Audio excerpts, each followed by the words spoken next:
اچانک وہ گھڑی آ پہنچی جس کی حضرت نوح علیہ السلام برسوں سے لوگوں کو خبر دے رہے تھے۔ زمین کے تنور سے ابلتا گرم پانی چھوٹے چشموں کی طرح اچھلنے لگا۔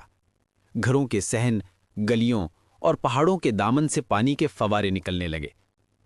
آسمان پر سیاہ بادل چھا گئے، بجلیاں چمکیں اور بارش یوں برسنے لگی جسے آسمان کے دروازے پوری طاقت سے کھل گئے ہوں۔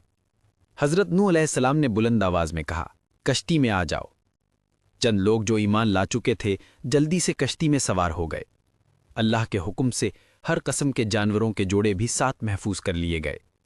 پھر کشتی کا بڑا دروازہ بند ہوا، باہر صرف شور تھا، پانی کا بے قابو طوفان، لوگوں کی چیخیں اور گرجتی ہوئی لہریں۔ زمین اور آسمان کا پانی آپس میں مل کر ایک بڑا سمندر بن گیا۔ پہاڑ چھوٹے دکھائی دینے لگے، بستیاں غائب ہو گئیں۔ یہ وہ دن تھا جب اللہ کا فیصلہ ظاہر ہوا، رحمت ان کے لیے جو سچ کو مان گئے، اور سخت انجام ان کے لیے جو انکار کرتے رہے۔